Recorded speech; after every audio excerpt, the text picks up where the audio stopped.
but you have silverware in your hands. Those who applauded only eat with their hands.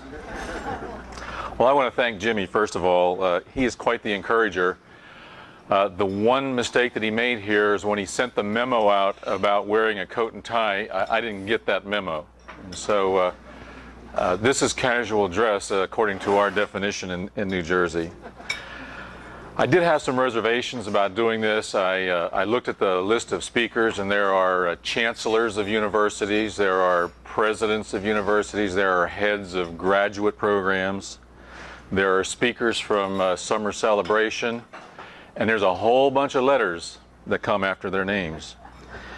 The only letters after my name are DDS. And so if you enjoy going deeper and getting new perspectives and learning more about periodontal disease and tooth decay, I'm probably your guy.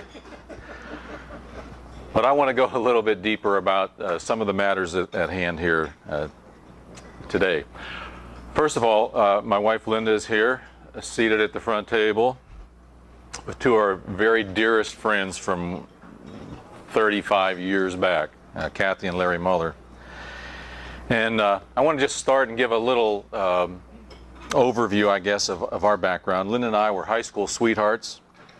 We both were raised in the Presbyterian church, and I have to say, honestly, it didn't mean that much to me, and it was probably me. But I did like to go to church, and that was mainly because Linda would be there, and we were dating, and that was an opportunity to see her one more time. So we did go. This was in western Pennsylvania, by the way. I grew up in a small town. Most people know Sharon, Pennsylvania, or Newcastle. Harold, of course, knows western Pennsylvania, and so that's really where we grew up. We got married at the ripe old age of 21, and I heard somebody pass out back there? If you're like us, you knew everything there was to know about life and marriage at the age of 21, didn't you? Linda is an RN. She graduated from school in Pittsburgh. I was in Pittsburgh and went to dental school. In 1971, we were married. In 1975, after dental school was over, we went into the service. I was in the Navy as a Navy dentist, and we had our first child while we were in the Navy. And as some people do, am I whistling here? As some people do, when they have that first child, they think, well, I guess we better start going back to church. And that's what we started to do, and that was really the beginning of that journey for us.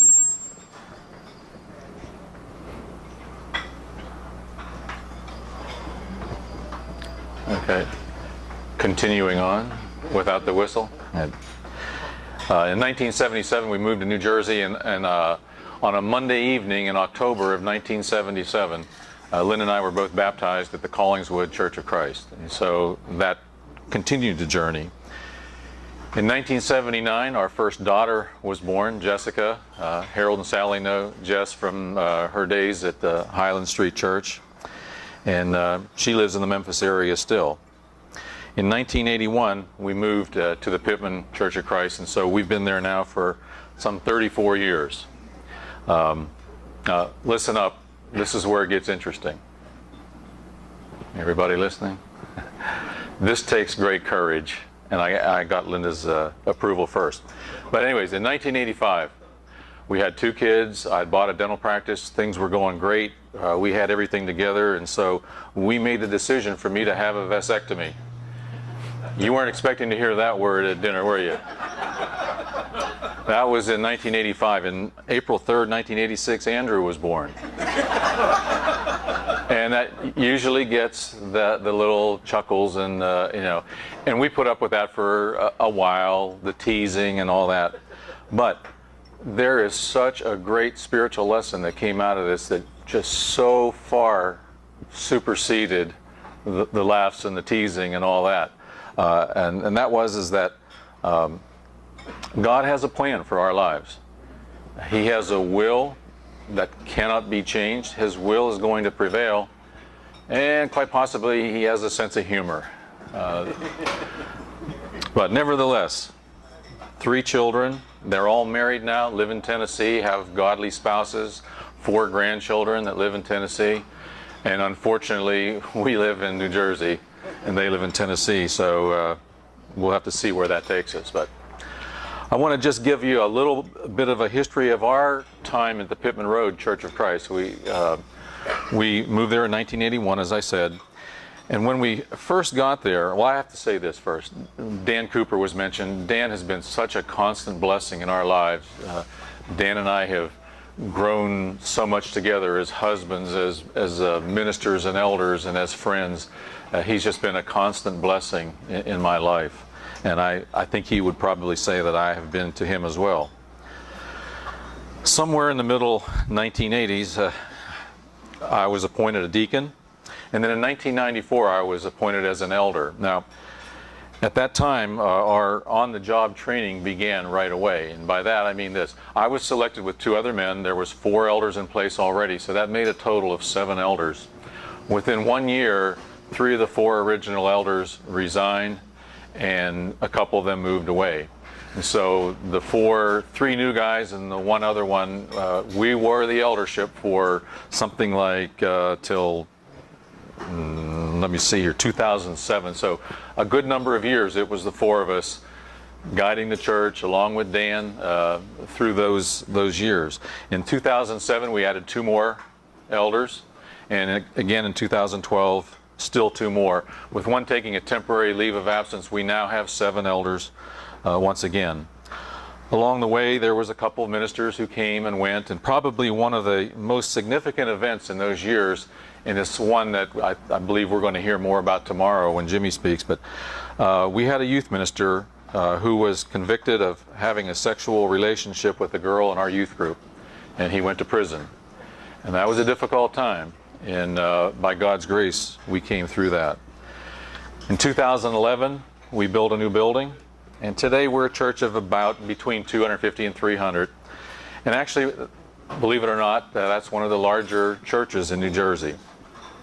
In 2013, we hired a new preacher that was specifically hired with the idea that he would someday take over for Dan, who's been there for 30-some years now, and is just really an institution in his own right in the Northeast. So the future, I believe, is promising. It's in God's hands. And you say, well, all right, what'd you tell me all that for? Because I think most of you can relate to some of those events and some of that history. You probably have shared that as well. But the one thing that's different is mine took place in New Jersey. Now, I'm just going to take a poll here because I didn't know where people were going to be from. I hear Delaware. I met with a gentleman from Delaware who's not too far from us, Ohio, a lot of states. How many of you would consider that where you worship and minister now is in the Bible Belt? Would you just put your hands up if you're in the Bible Belt? Or you would say that you are? Okay. If a few more put your hands up, I could continue on with what I've prepared here. But, okay, so a lot of us would say, no, we're not. And the reason I asked that question and have prepared this is because it's a very meaningful thing to me to know that we're not in the Bible Belt, and we're not aware of a lot of what goes on in big churches and lots of churches in one area. Recently, we were at the Lipscomb Lectureships, and we had the opportunity, I did, to go to that day entitled Envision. It's a day for church leaders and elders. And what I did is I visited the Riverbend Maximum Security Prison in Nashville, where Tennessee's death row is. And one of the many blessings that I couldn't even enumerate that Andrew brought into our life was the fact that he's been very committed in Nashville to the homeless and to the prison population in Nashville. He was an editor for a street newspaper. He's in a doctoral program now at Vanderbilt. But we visited there this day. About 5 of us went in and met with about 15 inmates. And it was just a day I'll never forget. I had never really had an experience quite like that. And these were men that it came up in the conversation. Many of them had taken a life, had murdered someone. And just to sit and talk with them, these were spiritual men who loved the Lord And I couldn't really quite get my brain around it. And so I said to Andrew later, I can't really get this out of my head. I don't live there. I can't visit there. What could I do? And I said, I want to make a commitment to write to some of these guys and maybe bring some little bit of joy or something into their lives. And so I began corresponding with 4 of the inmates there. And 3 of them I've heard back from, and one of them had an interesting thing to say to me. His name was Jasper, and he said, among other things, that he's a student of culture. And he asked me, what's culture like in New Jersey? He was from Tennessee, I believe, and he's in prison there. He has a couple daughters that he's trying to be a good dad to. But he said, what's your culture like in New Jersey? And I've never really thought about that, but I thought, well, let me list some things here, and what I'd like to do with you is share with you what my observations about culture in New Jersey are, because I do have a feeling, whether you consider you to be in the Bible Belt or not, your culture is probably different than New Jersey's culture. Of course, you all know Jimmy Hoffa was buried in the end zone of Giants Stadium. They tore that down to build a new stadium, so now he's buried under a parking lot, as best anybody in New Jersey knows. I've never watched these things. I hear The Sopranos, The Boardwalk Empire, Housewives of New Jersey. Snooki had a baby. I'm not sure she's married. Chris Christie is our governor, and if you ever see a picture of Chris Christie, his mouth is usually open, telling you what for. But that's okay. We have the highest real estate taxes in the 50 states in the District of Columbia. Tennessee's taxes look real good to us sometimes. But on the other hand, our church sits in the middle of some farms and some orchards, and we know some very godly people. And so you ask me, what's the culture in New Jersey like? Well, I would say probably like a lot of you, it's a mixed bag. It's a little of this. My circle of friends in our church is a haven. And so, much like you would say, it is a mixed bag. But whether you say you're in the Bible Belt or not, I do believe that when we drive home on Sunday, there'll be a sign that'll say something like, you're entering into the Chesapeake Bay watershed. And next to it, if you look real close, you're also leaving the Bible Belt, it may say. So that's a little bit about our culture. Now, one last important point, and I think this is significant, and some of our friends from Delaware and maybe rural Pennsylvania and other places can relate to this as well. But in 2012, there were 34 Churches of Christ in the state of New Jersey. The vast majority of those were very small, fewer than 100 people. Of those 34, 8 of them are in South Jersey, where we live, nearer to Philadelphia, if you know anything about geography. If you drove an hour or an hour and 15 minutes in any one direction, you would probably reach 8 Churches of Christ. Okay? Now, by the way, I just had this note here. The Tabernacle Church, which is one of the ones closest to us, is celebrating their 100th anniversary this weekend, and Bill McGee, who was here for years as a basketball coach, is the preacher there. So for those of you from this area, that's noteworthy, I think. But the fact that we only have 8 Churches of Christ within an hour's drive, I think necessarily impacts the way we, quote, do church. It impacts all of our methodology and all of our approaches. And I want to share a little bit about what that means to us and how that's so. I've entitled this presentation, Help, Where's the Middle Lane? And I think we redid the brochures and they left the word help out. I would like to leave it in there. We need help. Help, where's the middle lane? And it's interesting, when Charlie was up there, he was talking about he had us moving to where we felt comfortable, and everybody got in the middle, and he said, well, that's common because that's where everybody feels safest, in the middle, and that is true. But I want to look at this in a slightly different way. About, well, nearly 50 years ago, when I was learning to drive, my dad, I don't remember much about the process, but my father said to me, always drive in the middle lane, it's the safest place to be. And I don't know what you're supposed to do with all those signs that say keep right except to pass. And don't even start me talking about the people that think the left lane was built for them, and I'm driving 13 hours to Nashville from New Jersey, and there's a traffic jam because of that. I don't even want to go there. I won't even entertain questions about that later. A couple years later, I was in college, and my summer job was a great job. I was driving a truck delivering, of all things, ice cream cones. You can probably find them in the grocery store here, Joy Cups. They were made in a little factory in western Pennsylvania, and I delivered them all over the eastern United States.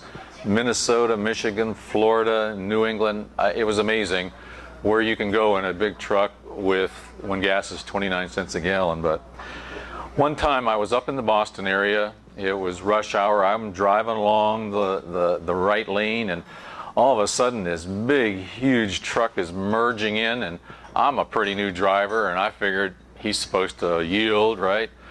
Well, it was obvious at the last second that wasn't happening, and all I know is I probably jumped on the brake, grabbed the wheel, and I didn't pray in those days. But I'm here to tell you about it. Somehow I slowed down and he went right in front of me, and I'm like, it was truly, I'll never forget it. I mentioned we were at the lectureships at Lipscomb, and I was listening to Randy Lowry talk about an incident that happened to him. Were any of you at the lectureships and you heard Randy tell this story about what happened to him in the car? Okay, I can really dress it up and say whatever I want. Now, he was in his days at Pepperdine. They were out in the family car, his family. They were driving down the San Diego freeway. It doesn't have to be rush hour to be crowded. And he was in the left lane going with traffic. And all of a sudden, from the left, here comes this big truck. And there was a road that was merging in, and he looked ahead, and he could see the line was solid white. It didn't turn into a dotted line for a little ways, so he figured he had a second to move over. Well, the guy in the truck didn't know the difference between the solid line and the dotted line. And same thing. He grabbed the wheel and hit the brakes, and he said he sort of blacked out for a second or two, and when he realized what was going on, he was 2 lanes over in the freeway, and the truck came in and took his place in that left lane. In both of those scenarios, I guess it's safe to say that a tragedy was averted, and we would say that God's hand was involved in that. His protection was on me even all those years ago before I ever really knew him and Randy Lowry. And I'm sure that sort of thing has happened to you as well when you're driving down the interstate. Well, the lesson tonight is based on this metaphor of driving along an interstate highway. And as I say, we've all been there. I want us to ask ourselves some questions about this. Can there be danger in the middle lane of a 3-lane highway? Well, of course there can. There's danger anytime you get on a freeway and drive at high speeds with a lot of traffic. But if a deer runs out of the woods, I'll take my chances in the middle lane. Or if there's a broken down vehicle on the shoulder and there's an emergency vehicle, they tell you to move over because there's an inherent danger there for the people there on the shoulder and for you as well. So in both of those cases, I think we would say that, yeah, probably conventional knowledge says that the middle lane is a little bit safer. Another question, are there people, and I would say in parentheses churches, who insist on driving in one of those outer lanes, the right or the left lane? For better or for worse, we all know if we've driven at all that there are people who want to do that, and the answer to that is yes. A couple of caveats here before I get into this any further. First of all, I'm not a theologian, and so I don't intend for this to be a treatise on theology or our doctrine. I don't intend it to be that way, and I hope you won't take it that way. It's only about our methodology, and it's about how we day-to-day practice, how we do church and how we reach out to the community. And I want us to resist this idea that we do in politics where the right lane is the conservative lane. And my mother-in-law and her husband have driven back and forth from Florida for 20 years, and they're proud to say they go 10 miles an hour under the speed limit just for that extra measure of safety. And we, to this day, we don't know how many accidents they would have caused by doing that. But that they felt that was the safest thing to do. I don't want to say that left lane is that liberal, slippery lane where one false move, you careen into the median and into oncoming traffic to your absolute demise. That's not what I want to do here. I'm going to say we got a middle lane that's a little more balanced and safe, and we got some outside lanes that may pose some issues for us. And so let's stay away from the labels. The next thing I want to say is that what constitutes a safe and balanced, you'll hear me say that, a safe and balanced middle lane is probably different in New Jersey or Delaware or Ohio. It may be different, it is different in Nashville, Tennessee, from the north side to the south side, or down the block from you. So I realize that I'm suggesting that there's a safe middle lane, but at the same time, I want to say this, and I want you to hear this, please, that I'm not here to judge or be judged about what our church's middle lane is and what yours should be. If a church is determined that some outside lane best suits their needs for getting to their destination, then I will generally agree, and I underline that word generally. I will generally agree that all the lanes on this highway are going to the same destination. However, parenthetically, you know as well as I do that every now and then you're driving down the highway, and if you're not careful, there's a sign that says right lane must exit in a half a mile, and you may not be able to move over, or even the left lane that happens. So while generally I'm not making comments about what lane is the best, I'm just saying the middle lane may be the safest, and we'll just kind of leave it at that. So, all right, what's the point? In my 35 years as a Christian, the last 20 years as an elder, I've struggled at times. I have to be honest. I've struggled at our inability, or at least our ineffectiveness, I will say, in relating to our culture and getting to our destination, which is winning people for the Lord. I've struggled with that. I still do. Is it them? Is it me or us? Is it a little bit of both? Are we perceived to be unsafe to the culture around us? Should we turn on our blinker and move to another lane? Do we sometimes drift from one lane to another and not realize we're doing it? These are the kinds of questions that we can ask ourselves in this metaphor of driving down the freeway, and how we do church is the way we sometimes say it. Some of you, when you go to worship on Sunday morning, may drive by another Church of Christ, or a couple, or I don't know how many. I know that because our oldest son has lived in 2 different places in Nashville, and we drive to the church where they worship. In both of those cases, we drove by another Church of Christ. Now, some of those churches have big signs proclaiming Church of Christ. That's fine. Some of them have a big sign and a little print down in the corner that says a Church of Christ, and maybe they've deemed that to be their safe lane. I don't know. Still others don't have it at all, even though their roots may be in the Restoration movement.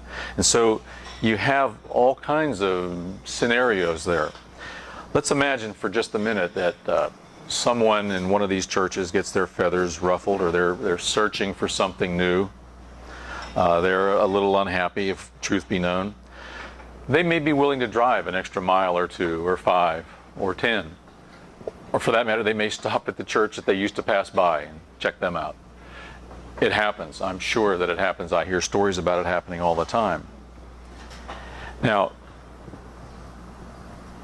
if they drive by our church in New Jersey, I already told you there's 8 churches within an hour's drive.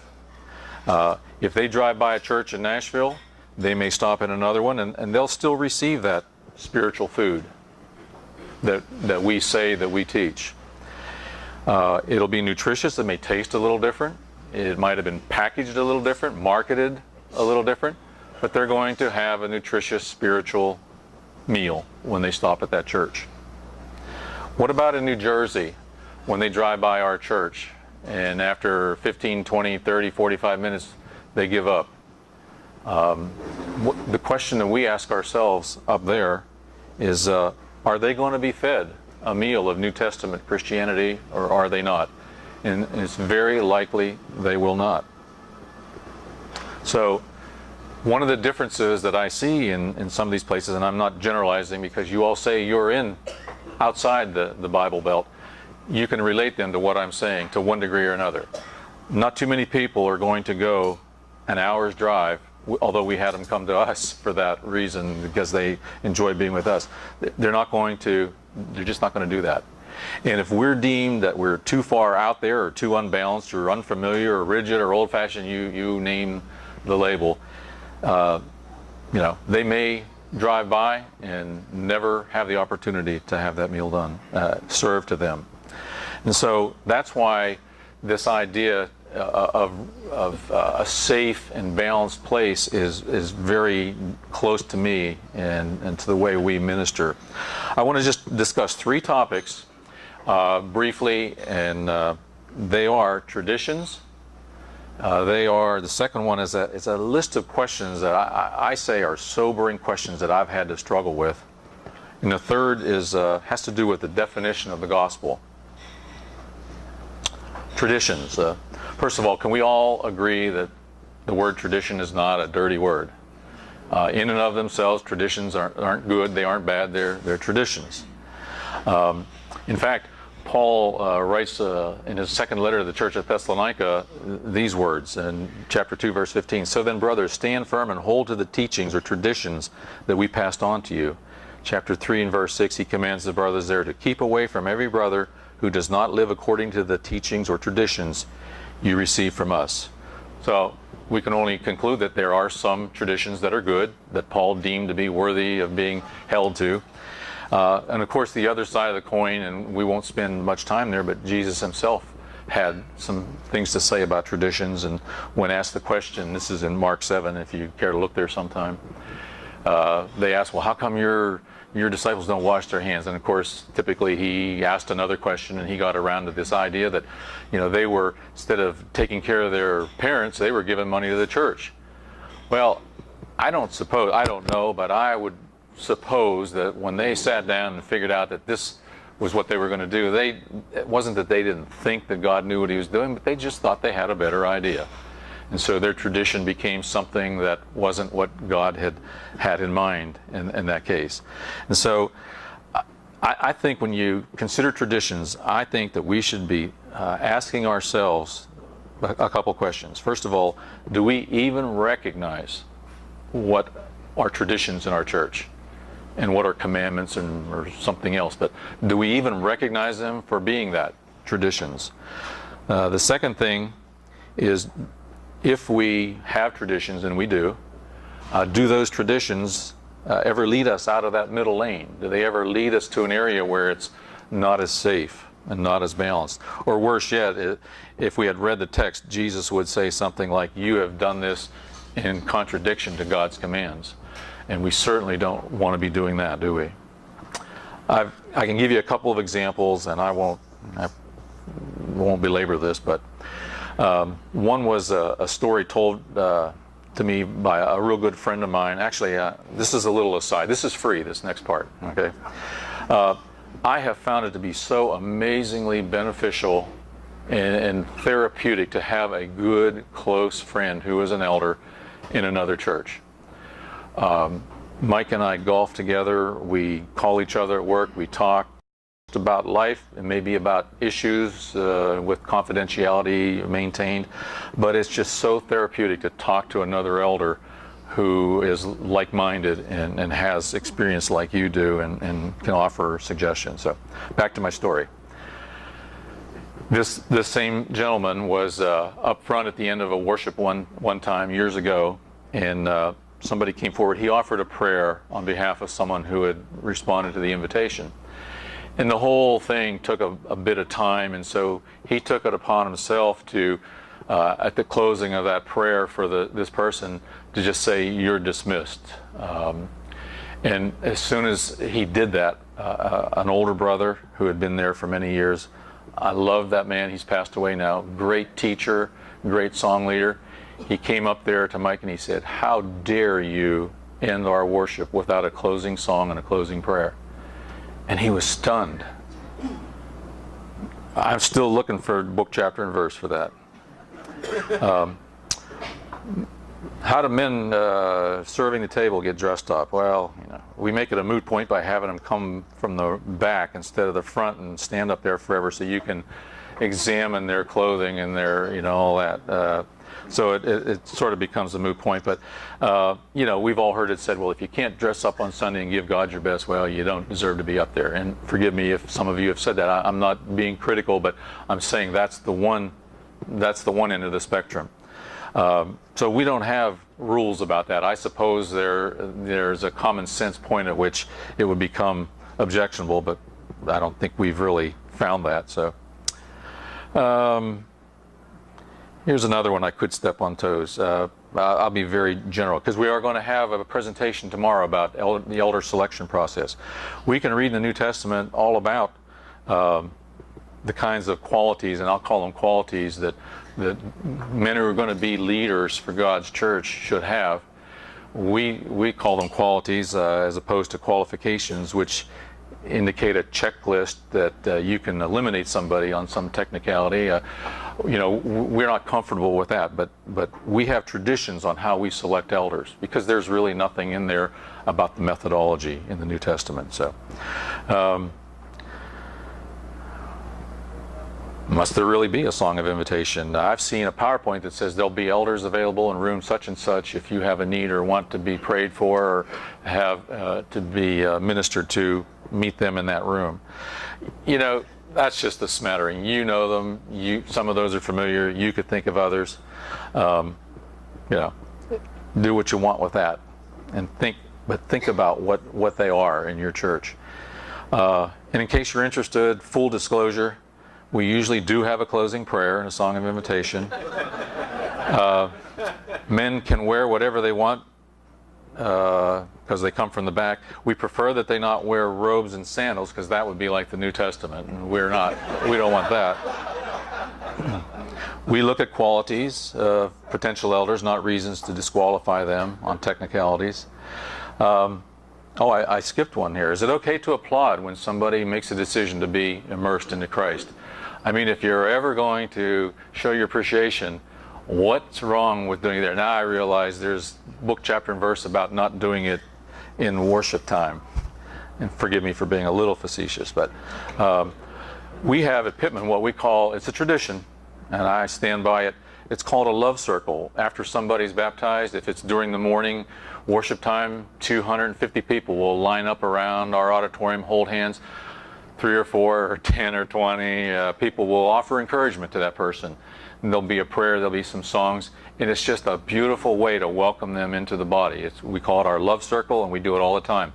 On a Monday evening at midnight, there may be 6 people there, but it's something that it's just a visual thing that these people can look around and see and feel the love and know that they're part of a family that cares about them, and that's a tradition that we have. Okay, that's traditions. Number 2, some important, I'll call sobering questions that I've heard along the way that have impacted my thinking in a really significant way and made me really think about where my middle lane is. You're going to have to decide for yourself. I mean, that's not for me to say. And I believe that how we answer these are going to impact our culture, how our culture views us, and how effective we'll be in staying in a safe place or getting out on the edges somewhere. Number 1, and I'm telling you, this just convicted me, it like hit me in between my eyes. Are we winning people to Jesus, or are we winning people to the Church of Christ? I won't even comment on that. That just, when I first heard that a few years ago, that really hit me. Do we love first and then sift later? That may need a little explanation. Do we love people for the fact that God created them and they're there for whatever reason? They show up and they want to be a part of of your fellowship. Do we love them, or do we sift them, judge them, separate them out, and then when all the riffraff is gone, we love the ones that are left over? Okay, do we love first or do we sift first? And I say, the choice there, obvious, is to love first. Let the sifting be up to God. We had a couple show up at our church building 2 years now, I guess, nearly 2 years. They were driving by our building and they saw where we had Wednesday night Bible classes, and so they came in. They lived nearby and they saw the sign. So Harry Ake had an article, they did an article in the Christian Chronicle about him a couple months ago. He's a tattoo artist. He is, from his neck down, covered with tattoos. He owns 3 tattoo parlors. And he said to me, he looked me in the eye and he said, "Is it possible for me to be a Christian if I'm a tattoo artist?" And I kind of laughed and you know, I hope I said the right thing. I must have said something like, "Duh, you know, are you kidding me? Of course, you know." And they are they studied, were baptized. They are so active. Harry takes the garbage cans out to the street every Sunday night because Monday's garbage day. He led a Monday night Bible study. They are just integral, active parts of our body now. And I have to be honest, 20 years ago, if I had seen him, and I've said to Harry, I don't have any tattoos, but no issue if you do, but I fully intend to go to my grave without one, but I love you, brother, and he's okay with that. But there would have been a time when I would have seen him and probably turned the other way and not encountered him, just because I was in the business of sifting first and then loving the ones I was comfortable with. So that's a question we can ask ourselves. One other example, and this is a slightly different take on this, but it was in the year 2000. I looked this up. A girl called the office, my dental office, and asked if I needed a dental assistant, and I did. And she had just moved from Tennessee, of all places. So we interviewed her, and she was a really good fit. We hired her, and she worked for me for probably 5 years. She moved back to Tennessee. But sometime a few months after the interview process, and she was already established in the job and was doing a great job, she came to me one day and she said, "You know, I have to tell you, that day that you interviewed me, you mentioned that you were a member of the Church of Christ. And I have to tell you that I almost got up and walked out. I wasn't sure I could work for you, knowing that you were a member of the Church of Christ." She said, "If you only knew what the local Church of Christ in West Tennessee did to my family, you would understand why I'm telling you this." And I say we need to be careful how we sift and how we love. She bore the scars of being mistreated by a Church of Christ who didn't approve of her family or their behavior or something, and that left her scarred. And I was glad that I was able to work with her for all those years, and hopefully send her back to Tennessee with a little more positive attitude and maybe the willingness to look into that. So, okay. As a church, this is the next question. As a church, do we want to be isolationists or do we want to be collaborators? Isolationists, we're going to go it alone in our ministry. We're going to reinvent the wheel every time we start a new ministry, as opposed to being a collaborator with other churches, Christendom in general, in the area. The best example I can give you, let me give you an example of reinventing the wheel. When we were building our new building a few years ago, there were a certain number among our members, mostly teachers, who thought it would be a great idea to start a Christian school. It was a moot point because we hadn't been approved for a school, only for a church building, but they didn't realize that, and they really were pushing to start a Christian school. We're all about Christian school and education here, aren't we? But right around the corner from us, literally a mile away, was the Gloucester County Christian School. It's the only Christian school in our county.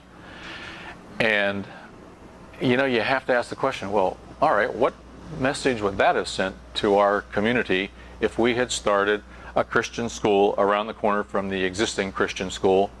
We're better teachers. We teach the truth and they don't. We want you to have choices. I don't know what the message would have been, but it wouldn't have been good. We didn't need to reinvent the wheel. Some of our students have gone to that school, and it's a perfectly good school. Their doctrine may not be exactly like ours, but it's a perfectly good Christian education. So we chose not to be, we didn't have the choice, but we would have chosen, had we had the choice, not to be an isolationist and reinvent the wheel like that. Talking about collaboration, one of the best things that's ever happened in the 30 years that I've been there is a program called Family Promise. And I've heard it, Room at the Inn is probably very close to that. We work under the leadership of a group called Family Promise, and we work along with 13 churches. We're one of 13. A Jewish synagogue is one. But 13 of us, 4 times a year, we host families that are homeless and looking for work and feed them. And then during the day, they go to this place where they learn skills, life skills, and how to look for jobs and all that. It takes nearly 50 volunteers to pull this off, between hosting and cooking meals and driving the van and picking them up and setting up. Our classrooms are turned into bedrooms. So there's a lot of involvement, 50 people every week, and it has just been amazing what that has done for us as far as people being involved in a work that hadn't been before that. A wonderful way of collaborating. Other examples, we've had the baccalaureate service for the Pittman High School. We had Christmas Eve and Thanksgiving Eve services where we allowed other preachers to get in our pulpit and share some thoughts. I know that's sometimes that can be uncomfortable. My question is, having described some of these things, is our middle lane that I've described in New Jersey much like yours, or does it make you a little uncomfortable? Does it make you, ooh, I don't know if we could do that. I don't know what people would think if we tried to do that. Because I have to say, before you answer out loud, it makes me uncomfortable sometimes, the things that we're doing. And it's just, I have to say to you, and I think we would all say this if we're being honest, we're a work in progress. And I've said I wouldn't have talked to Harry 20 years ago. I would have avoided him. At least I've gotten that far. But sometimes things happen in our church, in our worship service, that makes me a little uncomfortable. And I'm sitting there, I'm all uptight, and Linda's patting me on the shoulder because she knows what I'm, thinking. And just calm down, it's okay, and it is okay. It is okay. And Sally, you probably taught her to do that better in that last hour or so.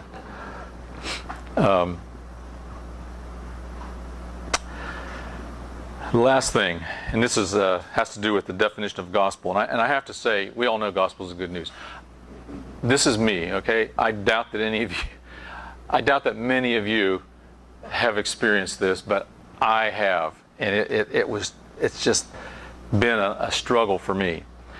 We all know the simplest, most succinct definition of the gospel is 1 Corinthians 15. Jesus died, right? He was buried, and he was raised on the 3rd day. That's very simple, and that's very good news. Now, let me tell you a little bit about my gospel that I learned over the years. And again, this was me. I don't want to blame whoever taught me, because I know a lot of this was me. I'm admitting that. So, this used to be my gospel. I'm getting better. If I didn't, you wouldn't have asked me to speak. Number 1, you have to listen and accept everything I teach you. Number 2, you have to be dunked in water, every part of you, and fully understand why you're doing it, because if you don't, you may have to do it again someday. Number 3, you must come to a building that says Church of Christ on it 3 times a week when you're told. And number 4, if you do all those things, you might be saved. Now, I know. It's me. But that's not good news. That's not even somewhat good news. That's bad news. And that is something that I struggled with. And, it's just one of those things that put me outside of that safe, balanced lane when I was sharing my gospel with people. And, of course, I didn't share it that way, but it was just a struggle, an internal struggle that I had of the things that I saw and was taught and observed, and what I had to present to my culture. For me, it's very important that our church, me as an individual, or our church, not ever be perceived as being prideful or arrogant, and that we have all the answers. It's, as a matter of fact, in one of our earlier presentations today, Charlie made mention of this. To the Corinthians, Paul says, knowledge puffs up, but love builds up. To the Romans, he said, don't think too highly of yourself, more highly than you should of yourself. And I think that I was guilty of that. I'm not going to say churches of Christ, although I think that may be true. I was guilty of that. I think I would rather be the person described as the person that's pleasing to God by the prophet Micah, who said, just act justly, love mercy, and walk humbly with your God. And I say, may the churches we lead uphold those truths, and may God bless us in that endeavor. Thank you.